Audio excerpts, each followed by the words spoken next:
하나님이 하십니다. 옆분과 인사합니다. 참 잘 나왔습니다. 큰 은혜 받으시길 바랍니다. 오늘 예배당이 예전보다 좀 더울 겁니다. 어제 저녁에 에어컨이 망가졌어요. 교회 에어컨이 두 군데로 이렇게 나눠졌는데, 하나는 교육관과 식당, 그리고 본당 이렇게 따로 나눠졌는데, 본당 에어컨이 지금 망가졌어요. 근데 조금 시원한 것은 참 감사하게도 본당 맨 뒷부분이 그 교육관 에어컨하고 연결이 되어 있어요. 그래서 앞부분, 강대상 앞부분, 중간 부분 에어컨은 지금 망가졌고 맨 뒤에만 지금 살아 있어요. 그래서 맨 뒤에서 에어컨이 가동돼서 지금 선풍기를 이렇게 찬바람을 앞으로 쏘이고 있습니다. 그러니까 어제 저녁에 망가져서 이렇게 이제 수리할 수 있는 상황이 아니어서 지금, 그래서 오늘 무척 더울 줄 알았는데 그래도 생각보다 좀 이렇게 덜 더운 것 같아요. 아무튼 오늘 이렇게 성전에 나와서 이렇게 하나님 앞에 예배드리게 된 거 진심으로 축하를 드립니다. 이게 성전에서 예배드린다는 것 자체가 어마어마한 축복이고 은혜라는 것은 우리가 신앙생활 이렇게 하다 보면 체험할 수가 있어요. 특별히 오늘은 아름다운 발이라 하는 제목으로 같이 말씀을 나누는데, 이 세상에서 가장 값지고 아름다운 일이 뭘까? 물론 나름대로 정의는 할 수가 있어요. 그러나 제가 생각하기에는 가장 아름답고 값진 일은 사람을 살리는 일입니다. 죽은 사람을 살리는 것, 죽은 사람을 살리는 것이 가장 값지고 그 아름다운 일이에요. 사실 이 물음이 제가 신학을 결정한 결정적인 물음이 됩니다. 제가 대학을 들어가서 공부를 하다가 대학교 2학년 때 제대로 예수를 만나게 되고 신학을 결정하게 됐어요. 저는 모태신앙입니다. 어머니 뱃속부터 신앙생활했고 부모님들 다 예수 잘 믿는 분들이었어요.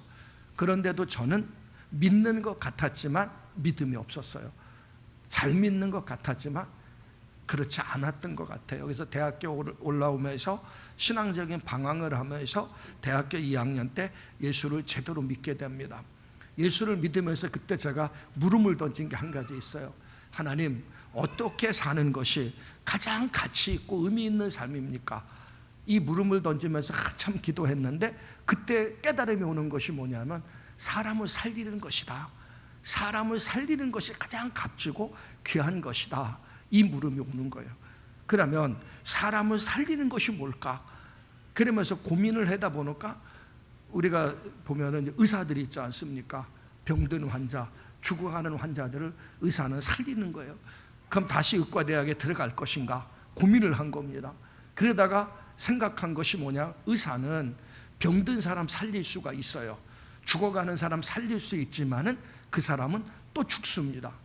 아무리 이 땅에서 육은 살리지만은 그 사람은 90세, 100세 되면 죽게 되어 있어요. 그러면 정말 살리는 것이 뭘까? 그것은 바로 영혼을 살리는 것이다.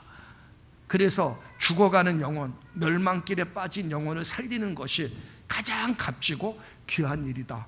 이 결론이 오게 된 겁니다. 그래서 신대원을 들어가서 신학을 하게 된 거예요. 우리가 이 땅에 살면서 가장 값지고 아름다운 일은 생명을 살리는 거예요. 죽은 생명을 살리는 거, 그것이 가장 값지고 아름다운 일인데 오늘 성경도 그 얘기를 하고 있는 겁니다.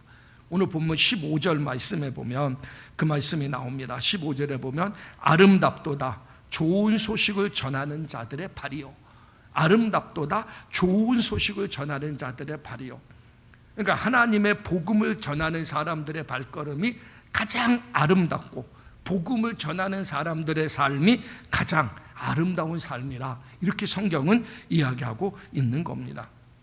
성경에 보면은, 성경을 쭉 읽다 보면은 발에 대한 이야기가 참 많이 나와요. 발에 대한 이야기.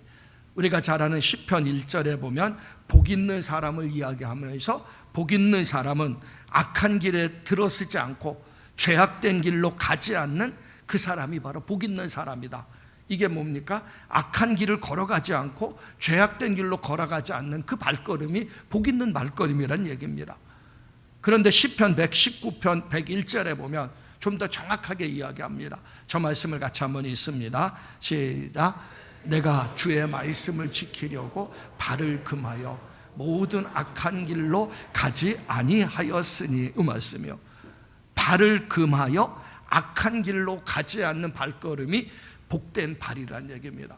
내 발이 악한 길로도 갈 수 있어요. 근데 발을 딱 멈춘 겁니다. 하나님의 말씀을 듣고. 그 발걸음이 복된 발걸음이라고 이야기합니다. 좀 더 구체적으로 말하는 것이 예레미야서 14장 10절 말씀입니다. 저 말씀 보면 여호와께서 이 백성에게 이와 같이 말씀하시되 그들이 어그러진 길을 사랑하여 그들의 발을 멈추지 아니하므로 여호와께서 그들을 받지 아니하고 이제 그들의 죄를 기억하고 그 죄를 벌하리라. 저기 말씀을 보시면 그들이 어그러진 길을 사랑하여 그들의 발을 멈추지 아니하고, 이 말씀, 어그러진 길이 뭡니까? 하나님 말씀과 반대게 되는 길이에요. 죄악된 길, 잘못된 길로 그를 사랑해서 그 길로 걸어간 겁니다. 발걸음을 멈춰야 되는데, 하나님의 말씀이 전파되고 말씀이 들려지면 발걸음을 멈춰야 되는데 멈추지 않고 계속 그 길로 간 거예요.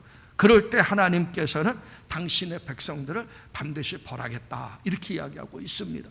그러니까 우리의 발걸음은 어그러진 길로 가도 안 되고 죄악된 길로 가도 안 되고, 우리의 발걸음은 복 있는 발걸음, 복된 길로 가야 되는데, 성경에 보면은 어떤 발이 복 있는 발인가, 성경에 보면 많은 이야기가 나오지만 오늘 말씀을 중심으로 해서 두 가지만 좀 생각해 보려고 합니다. 첫 번째 발걸음은 전도서 5장 1절입니다. 전도서 5장 1절 말씀에 보면 같이 한번 읽습니다. 시작. 하나님의 전에 들어갈 때에 네 발을 삼가할지어다. 가까이 하여 말씀을 듣는 것이 우매한 자들이 제물을 드리는 것보다 나으니라. 이게 뭡니까? 성전을 가까이 하는 발이 복된 발걸음이라는 얘기입니다. 그러니까 늘 우리의 발걸음 자체가 하나님의 성전에 들어가서 하나님의 말씀을 듣는 자의 발이 복된 발이로다. 그러니까 신앙생활은 교회를 가까이 하는 것이 복이에요. 늘 교회 나오는 발걸음이 즐거운 발걸음입니다. 교회 나올 때마다 늘 기쁨과 감사가 있어야 돼요. 오늘도 하나님께서 나에게 무슨 말씀을 하실까? 그러니까 교회에 나오는 발걸음이, 하나님께서는 그 발걸음이 복된 발걸음이라고 이야기했고, 교회에 나와서 말씀을 듣는 자들의 발이 복 있는 자들이라, 발이 복 있는 자들의 발이라고 성경은 이야기하는 겁니다. 그러니까 여러분들이 바른 교회관을 갖고 성전을 향해서 나와서 하나님 앞에 예배를 드리고 감사하는 것이 바로 진정한 그 사람들이 복 있는 자들의 발이라는 얘기입니다. 이 말씀을 좀 더 풀어 해석한 것이 이사야서 58장 13절에서 14절 말씀입니다. 저 말씀을 보면은 안식일에, 말씀을 그대로 띄워두세요. 안식일에 네 발을 금하여, 안식일이 뭡니까? 주일이에요. 주일날 네 발을 금하여 성의를 행치 않고, 발을 금하여 사사로운 길에 가지 않고 오락을 굳지 아니하고 성의를 존귀히 여겨서 성전에 나오는 발걸음이 복된 발걸음이라, 그겁니다. 안식일날 내 마음대로 발걸음을 가는 것이 아니라 안식일이 되면, 그 주일이 되면 성전에 나와서 하나님 앞에 나오는 그 발걸음이 복된 발걸음이라, 이렇게 성경은 이야기하고 있는 겁니다. 우리가 신앙생활하다 보면 저런 경우들을 많이 체험하게 됩니다. 진정으로 복된 발걸음은 주의를 지키기 위해서 하나님 전에 나오는 발걸음, 하나님 전에 나와서 말씀을 들으려고 하는 발걸음, 하나님이 기뻐하는 길로 걸어가는 발걸음이 성경은 복된 발걸음이라 이렇게 이야기하고 있습니다.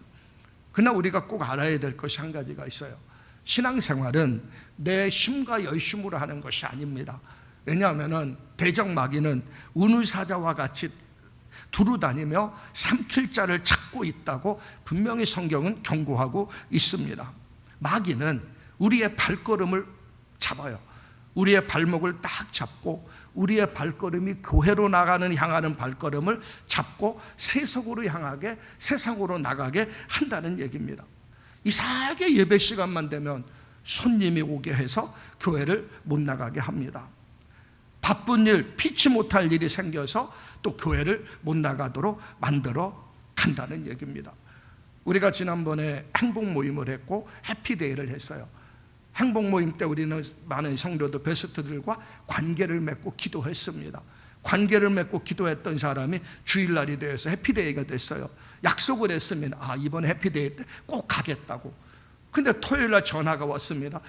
급하게 일이 생겼다고, 친구가 찾아온다고, 누가 온다고, 어디 좀 가야 된다고, 급한 일이 생겼다고.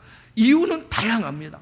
다양한데 주일날 성전에 와서 복음을 들어야 되는데 해피되어 있나? 이제껏 충분히 기도했기 때문에.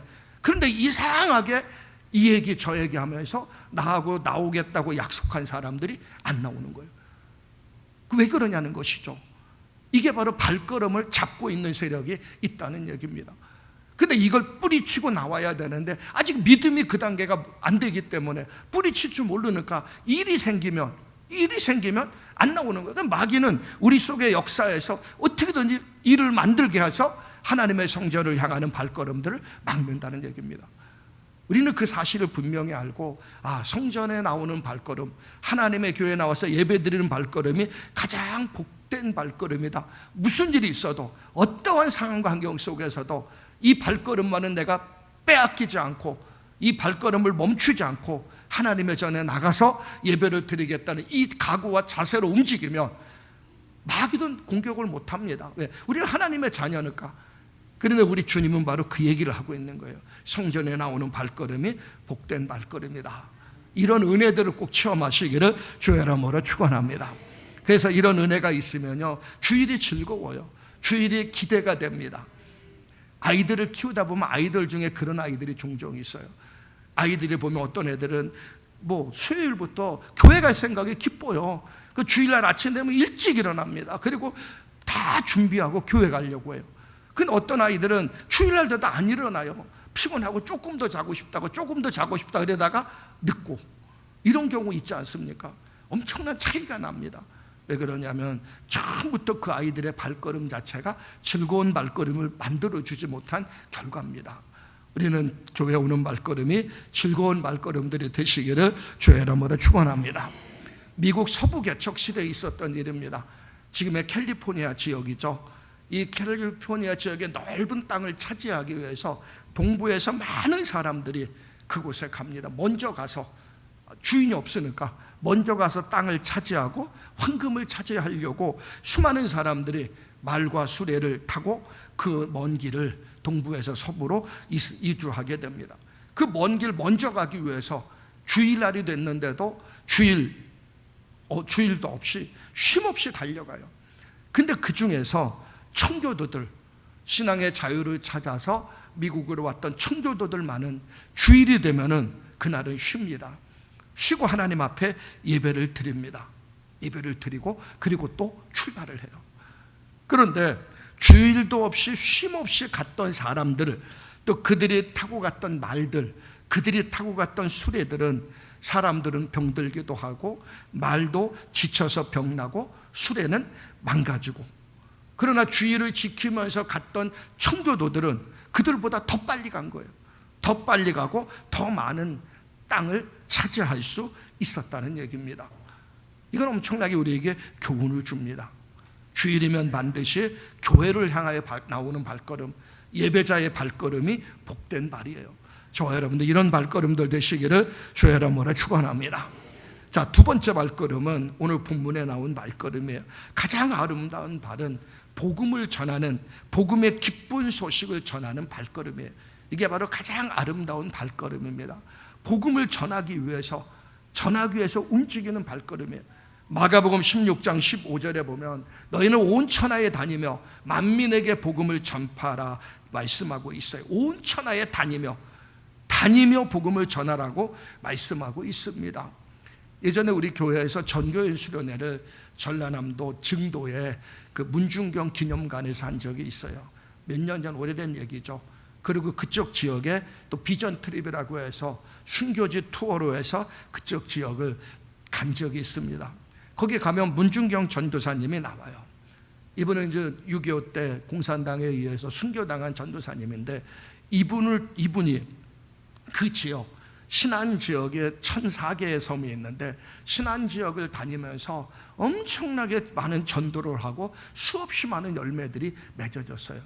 이분을 통해 구원받은 사람들이 너무나 많습니다. 그런데 이분은 일반 사람들이 신발을 신으면 한 켤레를 갖고 몇 년을 신는다고 해요. 고무신, 일반 사람들이. 근데 이분은 고무신이 1년에 7켤레에서 10켤레를 신는다고 합니다. 엄청나게 다니는 거예요. 그 다니면서 많은 사람들에게 복음을 증거했던 거예요.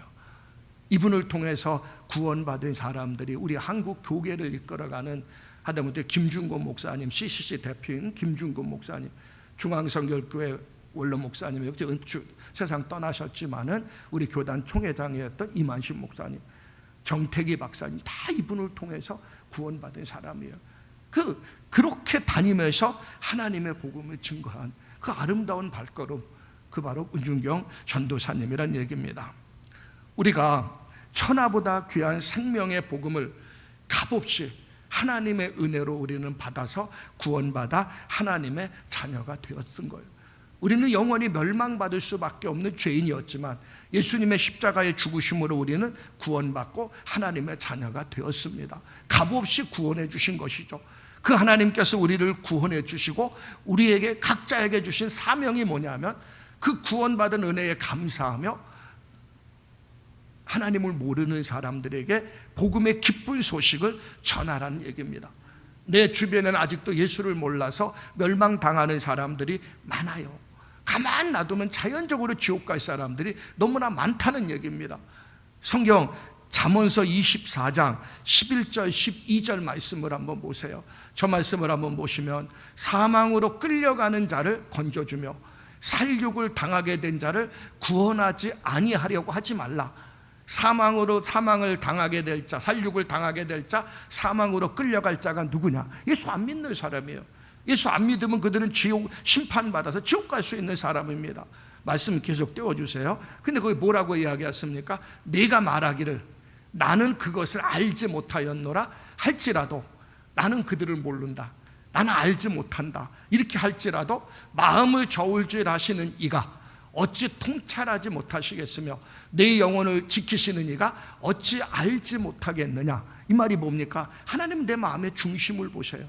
내가 어떤 마음으로 사람을 대하고 어떤 마음으로 움직이는가 하나님은 보시는 겁니다.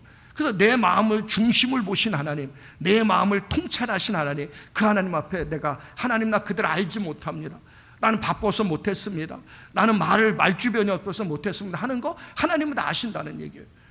그러니까 저와 여러분들이 하나님 앞에는 핑계 댈 수가 없어요. 각 사람이 행위대로 보응하신다고 말씀했습니다. 하나님은 저와 여러분의 발이 멸망해 가는 영혼들, 죽어가는 영혼들에게 복음의 기쁜 소식을 전하기를 원한다는 얘기예요. 그래서 우리는 가든지 보내든지 하면서 사람들에게 정말 복음의 기쁜 소식이 전해질 수 있도록 해야 된다는 겁니다. 오늘 읽은 본문에서 로마서 10장 13절에서 15절 말씀에 보면 그 말씀이 나옵니다. 누구든지 주의 이름을 부르는 사람은 구원을 얻을 것이요. 그러면서 주님을 믿지 않는다면 어찌 구원을 얻을 수가 있겠습니까? 주님의 이름을 한 번도 들어보지 않았는데 그들이 어찌 믿을 수가 있겠습니까? 누가 알려주지 않았는데 그들이 어떻게 들을 수가 있겠습니까? 보내는 분이 없는데 어떻게 가서 그들에게 소식을 전할 수가 있습니까? 이 말씀이 나와요. 이 말에서 중요한 것은 뭡니까? 구원의 복음을 전하는 자가 있어야 그들이 듣고, 들어야 믿을 수가 있고, 믿어야 구원받을 수가 있는 겁니다. 근데 복음을 전하는 자가 누굽니까? 15절 말씀에 분명히 나옵니다. 복음 보내심을 받지 아니하면 어찌 전파하리요? 기록된 바 아름답도다 좋은 소식을 전하는 자들의 발이요. 우리 구원받은 성도들이 바로 좋은 소식을 전하는 자로 부름받았다는 겁니다. 나를 구원해 주셨다는 것은 세상으로 나가서 그들에게 복음의 기쁜 소식을 전하라는 사명이 구원받은 자 속에 있다는 얘기입니다. 그러니까 우리는 하나님의 구원받은 자가 되어서 복음의 기쁜 소식을 사람들에게 전해야 되는 것이죠. 요한복음 4장에 보면 우리가 잘 아는 사마리아 여인의 이야기가 나옵니다. 이 여인은 5번이나 결혼했어요. 그리고 지금 또 살고 있는 6번째 사람도 진짜 남편은 아닙니다. 그런데 삶에 공허한 사람이에요. 삶의 의미도 모르고 힘들게 사는 사람입니다. 사람들은 아침과 저녁 시간에 물길로 와요. 근데 이분은 사람들의 시선이 두려워요. 정오에, 햇빛이 쨍쨍 내려지는 정오에 혼자 물길로 옵니다. 사람들을 피해서 외롭고 쓸쓸하게 힘들게, 그러면서도 삶의 만족도 행복도 없는 여인이 바로 사마리아 수가성 여인입니다. 근데 그 여인을 누가 찾아갔냐면 예수님이 찾아가요.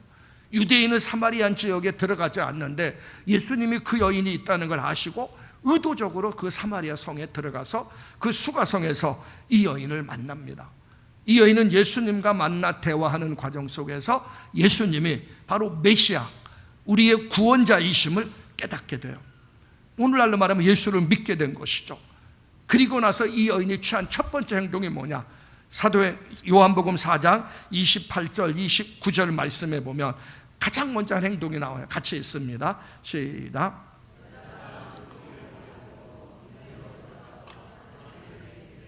내가 행한 모든 일을 내게 말한 사람을 와 보라. 이는 그리스도가 아니나. 자, 주님을 만난 뒤에 가장 먼저 한 일이 뭡니까? 사람의 시선이 두렵고 사람들과 얽히고 설키는 게 싫어갖고 사람들 없는 때 정오에 물길로 나왔던 여인이에요. 그런 그가 물동이를 내려놓고 사람들 속에 들어가요. 마을로 들어가서 내가 만난 예수, 내가 메시아를 만났다고 전합니다. 이게 구원받은 자의 삶이에요. 예수를 믿고 하나님의 자녀가 되었다면 우리는 나가서 전하는 것. 근데 이 여인이 많은 거 전하지 않았어요. 딱 한 가지, 와 봐라. 내가 예수 만났다, 와 봐라. 성경에 기록한 예수 만났다, 와 봐라. 이 얘기했어요. 오늘 우리도 마찬가지입니다. 많은 사람들이 전도를 힘들고 어렵다고 생각해요. 근데 전도는 힘들고 어려운 게 아니에요. 딱 한마디, 와 봐라. 예수 믿는 거다. 예수 믿어야 된다. 예수 믿어야 너 산다 하는 식으로 간단한 말 한마디가 그 영혼을 살릴 수가 있다는 거 꼭 기억하시면서 우리가 구원받은 성도는 이렇게 아름다운 발걸음이 돼야 된다는 겁니다. 자, 그렇다면 무엇 때문에 우리가 다른 사람들에게 이 복음의 기쁜 소식을 전해야 될까? 두 가지 이유가 있어요. 첫째 이유는 뭐냐면 우리가 전해야 하는 첫 번째 이유는 다른 사람을 살리기 때문에 그래요. 참 중요한 말씀인데 조금 전에 우리가 생각한 말씀인데 로마서 10장 13절입니다. 같이 한번 읽습니다. 시작.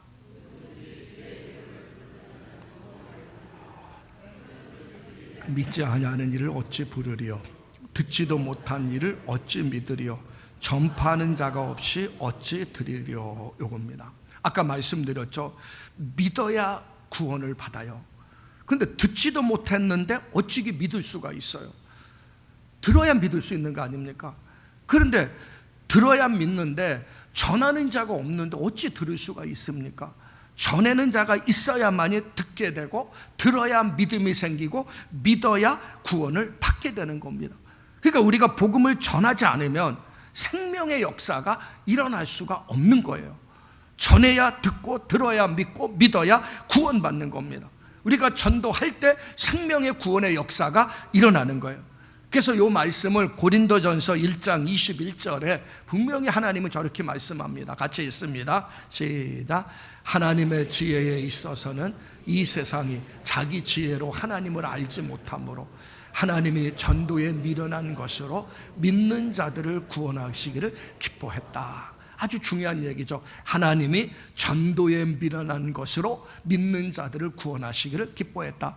전도는 미련하고 어리석은 거예요.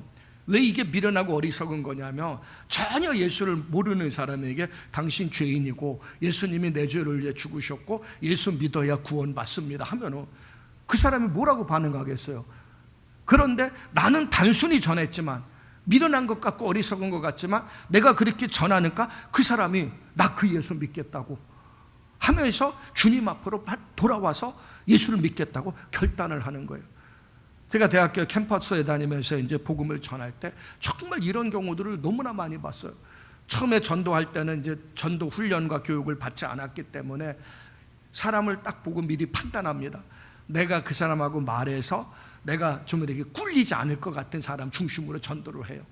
그리고 좀 이렇게 논리적이나 모든 면에서 괜찮다고 하면 피하고, 근데 전도 훈련을 딱 받고 나니까 그때 뭐라고 이야기하냐면, 첫 번째 만나는 사람에게 사실 그대로 얘기하십시오. 논리적으로 설명하지 말고 사실 그대로 얘기하면 됩니다.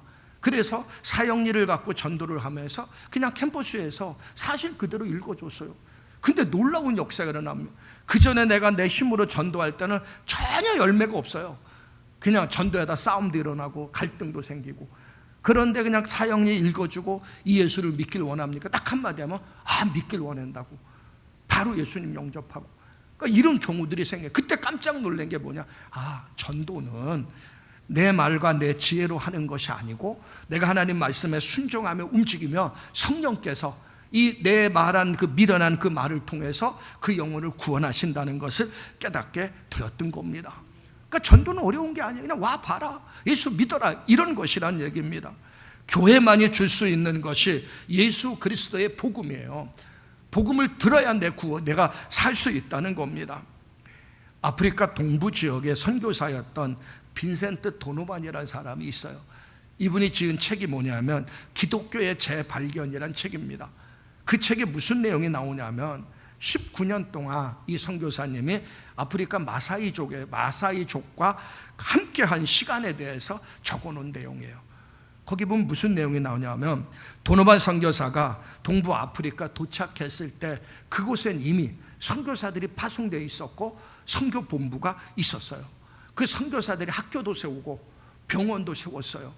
그래서 그곳에서 선교사들이 사역을 했습니다.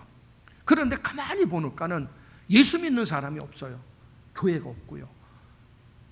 이 선교사가 딱 갔을 때 보니까 병원도 있고 학교도 있는데 선교사들이 위해서, 그런데 교회는 없고 예수 믿는 크리스천은 찾아볼 수가 없었던 거예요. 나중에 알고 보니까 선교사들이 학교를 짓고 병원 짓는데 정신이 없어 버리니까 자신들이 왜 이 아프리카에 왔는지 그 목적을 망각했던 겁니다. 물론 그들은 학교와 병원을 통로로 해서 예수 그리스도를 전하려고 했지만 거기까지는 못 나간 거예요. 학교 짓고 병원 짓는데 모든 걸 쏟아놓다 보니까 예수 그리스도의 복음을 전하지 못했어요. 그래서 이 도노반 선교사가 그때부터 예수 그리스도의 십자가를 증거하기 시작합니다. 예수 그리스도의 복음을 증거해요. 그러자 수많은 마사이족들이 예수를 믿고 하나님께 돌아오게 됩니다. 영적인 부흥이 일어나요. 마사이족들이 눈물을 흘리면서 그 예수 나도 믿겠다고 고백하면서 하나님께로 돌아옵니다. 자, 그런데 어느 날 마사이족 추장이 도노반 선교사를 찾아왔어요. 찾아와서 추장이 도노반 선교사 앞에 통곡하면서 이런 말을 했습니다. 왜 그런 생명의 말씀을 이제야 전하는 것입니까?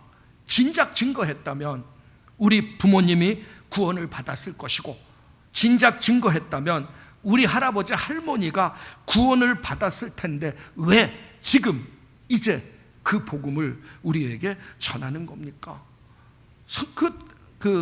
아프리카 그 마사이족 추장이 이 선교사에게 와서 눈물 흘리면서 이 고백을 했다는 거예요. 전하지 않으면 들을 수가 없어요. 우리가 전해야 그들이 들을 수 있습니다. 복음을 전해야 그 영혼이 구원을 받는 거예요.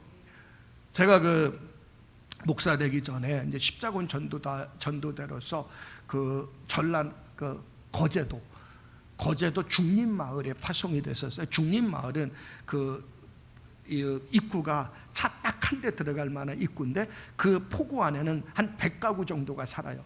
근데 100가구는 사는데 그들은 어업을 하면서 생계를 유지하는 사람들인데 그 입구에 성황당이 있고 이렇게 이제 그 줄이 하나 그어져 있어요. 근데 외부인들도 함부로 출입 못하고 교회도 들어가질 못해요. 그러니까 교회 그 안에 세우려고 했다가 몇 번 실패를 했고 교회 밖에 중림마을 밖에 이제 교회가 세워지게 됐습니다. 서울에 있는 수정교회 목사님이 거제도 출신이기 때문에 거제도 거기다 교회를 세운다고 생각하고 그분이 거기다 교회를 세웠고 그 교회에서 전도사를 파송했고 또 저는 이제 교단 십자군 전도대에서 그쪽에 파송됐어요. 나가서 이제 그 교회가 바깥에 있지만 안에 들어가서 전도를 합니다. 어른들이 교회 나오는 거 꿈도 못 꾸고 어른들은 뱃사람들이기 때문에 교회 나오면 죽는다고 생각했기 때문에 꿈도 못 꿔요. 그런데 학생들은 교회를 나옵니다. 한 20-30명의 학생들이 교회를 나왔는데 나중에 이 학생들을 붙잡고 여름 수련회를 하면서 이제 은혜를 나누는데 제가 여름 수련회를 이제 지리산에서 여름 수련회를 했습니다. 지리산에 학교를 빌려갖고 이 아이들은 20명, 30명 완전히 생짜들이에요. 그런데 너무 생짜들이기 때문에 제가 그 전에 사역했던 서울에 있는 어느 교회 중고등부 학생들을 초청을 해서 연합수련회를 한 겁니다. 그러니까 60명 정도가 되는 것이죠. 연합수련을 하는데 그 연합수련회 하면서 거기서 이제 캠프파이어라고 이제 마지막 집회 시간인데 기도를 하는데 이 중림마을 한 아이가 고3짜리예요. 그 아이가 막 울면서 기도하면서 무슨 기도를 하냐면, 하나님, 우리 아버지 어머니 어떻게 해요? 우리 아버지 어머니도 예수를 믿어야 되는데 하나님 예수를 안 믿으면 어떻게 하면서 정말 통곡하면서 기도해요. 근데 그때 제가 너무나 충격을 받았어요. 그때 그 충격을 받으면서 한번 사연들을 쭉 알아봤어요.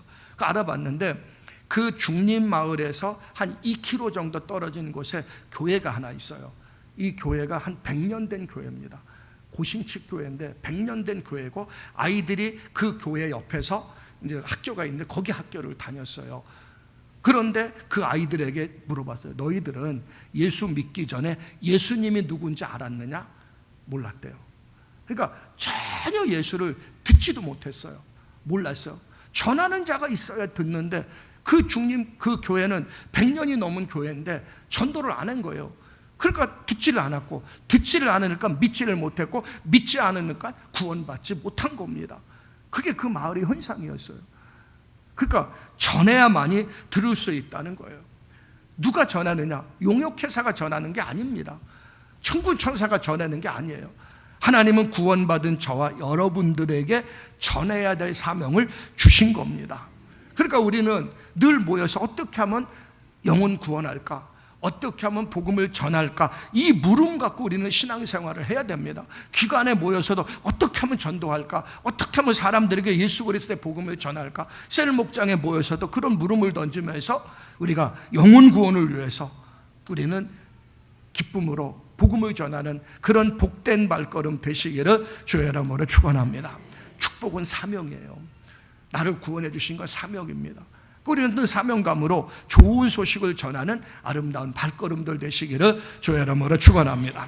자, 두 번째는 우리가 전해야 될 두 번째 이유는 뭐냐? 내가 살기 위해서요. 내가 살기 위해서.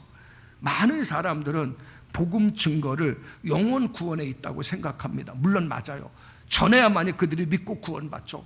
그런데 또 하나 중요한 것은 복음 증거는 다른 사람을 살릴 뿐만 아니라 나도 살게 되는 놀라운 역사가 일어나게 된다는 얘기입니다. 내가 살게 돼요. 내가 전하면 내가 살아요. 이런 이야기가 있습니다. 우화인지 야사인지 모르겠어요. 근데 전해 내려오는 이야기입니다. 소돔과 고모라 성이 이제 하나님의 심판을 받아서 멸망을 당하게 됩니다. 근데 소돔과 고모라 성이 멸망을 당해서 하나님의 심판을 받아서 멸망을 당하기 직전에 심지어 유황불이 떨어져 소돔이 멸망하는 그날 아침까지 성문에 서서 날마다 하나님의 복음을 외친 어떤 노인이 있었어요. 날마다 그는 성문 앞에 서서 하나님의 복음을 외쳤습니다. 그렇게 외치는 노인을 보면서 어떤 사람이 그 노인에게 찾아가서 그렇게 이야기합니다. 할아버지, 아무도 외쳐도 변화가 되지 않고 듣지 않는데 왜 쓸데없이 날마다 이렇게 외치고 있습니까? 이 물음을 던진 거예요. 그래서 이 노인의 답변은 이렇습니다.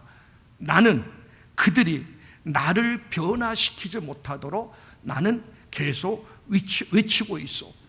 소돔과 고모라 성은 악한 도성이기 때문에 의로운 롯도 거기 가서 자기도 모르는 사이에 소돔과 고모라 성의 죄의 영향력 받아 닮아가고 있는 것을 보았기 때문에 나는 그들이 나를 변화시키지 못하도록 그 죄악의 흐름이 나에게 오지 못하도록 나는 이렇게 말씀을 외치고 있어. 내가 이러고 외치고 있는 동안 나는 결코 소돔과 고모라 같은 사람들이 되지 않을 것이고, 내가 이렇게 외칠 때 내 외침을 통해서 그들은 변화받지 못하지만 나는 그들에게 오염되지 않고 건강하게 나는 쓸 수 있어. 이 얘기를 하는 거예요. 여러분, 맞습니다. 우리가 신앙에 영적 침체가 오는 이유가 뭔지 아십니까? 아무것도 하지 않을 때 영적인 침체가 옵니다.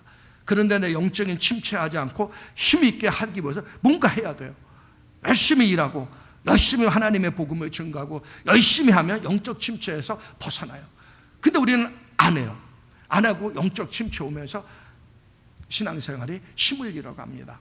바라기는 저와 여러분들 외침으로 영이 사는 그런 신앙생활 하시기를 주의 이름으로 축원합니다.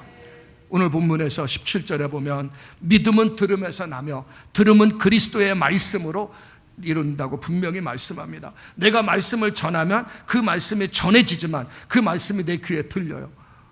하나님은 살아계십니다 외치면 내가 다른 사람에게 외치지만 그 말이 내 귀에 들려요. 그러면서 그게 나에게 영이 되고 생명이 되는 겁니다. 그러니까 말 한마디 한마디가 중요한 것이죠. 할 수 있다면 그것이 내가 하게 되는 것이고 긍정적인 말을 해야 되면 긍정적인 마인드가 생기는 거예요. 내가 예수 그리스도의 복음을 증거하며 예수 믿어야 구원받습니다 하면 그것이 믿음은 들음에서 나니까 들음으로 나에게도 믿음의 확신과 구원이 생기는 겁니다. 전통적인 가톨릭 국가라고 할 수 있는 남미 대륙은 전통적인 가톨릭 국가입니다. 거의 다 가톨릭이에요.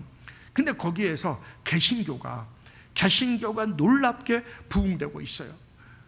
1년에 50만 명, 100만 명 이상 되는 사람들이 가톨릭에서 개신교로 개종을 합니다. 놀라운 부흥의 역사예요. 학자들이 그 원인이 어디 있는가 찾아봤어요. 물론 성령의 역사고 오순절 부흥운동의 역사입니다. 그런데 또 한 가지 중요한 것이 있어요. 그래서 거기에 보면 이제 그렇게 회개하고 예수 믿지 않습니까? 그럼 갓 예수 믿게 된 새신자들에게 그들은 이렇게 가르칩니다. 당신은 지금 이 예수를 믿으셨죠? 그렇다면 이 예수를 당신 혼자 믿지 마시고 이 예수를 모르는 멸망당하는 많은 사람들에게 나가서 전하십시오. 이것이 하나님의 은혜를 갚는 비결입니다. 예수를 처음 믿는 사람에게 늘 그 얘기를 하는 거예요. 그러니까 예수를 처음 믿는 사람들은 예수를 믿고 나면은 바로 뭐가 생깁니까? 하나님 은혜가 너무나 감사하잖아요. 그 은혜를 갚아야 되지 않습니까? 그럼 그 가슴 속에는 처음 믿을 때 전해진 거, 예수를 믿지 않는 사람들에게 이 놀라운 소식을 가서 전하십시오. 그러니까 그들은 전도가 그냥 하나의 삶이에요. 예수를 믿었기 때문에 좋은 소식을 전하는 거예요. 근데 우리는 어떻습니까? 전하라고 해도 안 전해요. 그렇지 않습니까? 당연히 전해야 되는데 내 주변에 수없이 많은 사람들 앞에 예수 믿어야 돼, 예수 믿으면 구원받아, 나와 함께 신앙생활하자, 이런 말 한마디 못하지 않습니까? 그러니까 이게 신앙이 뭐가 잘못된 거예요. 바라기는 때를 얻든지 못했든지 예수 그리스도의 기쁜 소식 복음을 증거하시기를 주의 이름으로 축원합니다. 이제 말씀을 정리합니다. 구원은 산에 혼자 가서 돌을 닦음으로 깨달아지는 게 아닙니다. 구원은 반드시 믿음을 통해서만이 얻을 수가 있어요. 믿음은 하나님의 말씀을 통해서 생기는 겁니다. 17절에 보면 그러므로 믿음은 들음에서 나며 들음은 그리스도의 말씀으로 말미암느니라. 말씀이 들려질 때 그것이 나에게 믿음이 생기고 구원의 역사가 일어나는 거예요. 그래서 우리 교회에서 복음에 대한 말씀을 종종 전하는 이유가 있습니다. 여러분 교회 다닌다고 해서 100% 구원받고 천국 가는 거 아니에요. 왜 그러냐면 교회만 다니고 종교인이었지만 진짜 중요한 것은 예수를 믿어야 돼요. 내 죄를 위해 십자가에 못 박혀 죽으신 그 예수를 믿어야 구원받는 것이지 교회 다녀서 예배 드린다고 구원받는 것이 아닙니다. 근데 일반적으로 교회 예배에 보면은 거의 대부분의 설교가 복받는 설교, 형통의 설교, 승리의 설교만 해요. 진짜 생명의 복음은 안 전한다는 거예요. 중요한 것은 예수를 믿어야 된다, 회개해야 된다, 이게 중요한데 이건 안 전합니다. 그러니까 교회에서 실제적인 이 복음의 메시지를 못 들을 때가 너무나 많다는 겁니다. 그래서 그 제자 훈련을 했던 그 사랑의 교회 옥하는 목사님이 제자 훈련하면서 거기는 영접 기도를 하고 체크하는 그것이 있어요. 그래서 제자 훈련을 하고 나서 앙키트 조사를 해봤다는 겁니다. 우리 교인들은 몇 프로가 예수를 믿고 구원받는가 앙키트 조사를 딱 했는데 깜짝 놀란 거예요. 60, 70%도 안 된다는 겁니다. 거기는 제자 훈련하면서 영접 기도까지 시키걸랑요. 그럼 오늘날 기성교회는 몇 프로가 예수 믿고 구원받느냐는 것이죠. 저 여러분들, 오늘 우리가 분명히 알아야 될 것은 복된 소식을 전하는 자들의 발걸음이 아름다운 발걸음이에요. 우리는 이런 아름다운 발걸음을 가져야 됩니다. 우리 몸에는 다양한 지체가 있습니다. 머리가 있고 눈이 있고 가슴이 있고 손이 있고 입이 있고 다양한 지체들이 있는데, 복음을 전하기 위해선 입의 역할이 중요하죠. 입으로 열어야 복음이 증거되지 않습니까? 근데 입보다 더 중요한 것이 뭐냐면 발이에요. 발이 가야지만이 입이 증거가 되는 것이죠.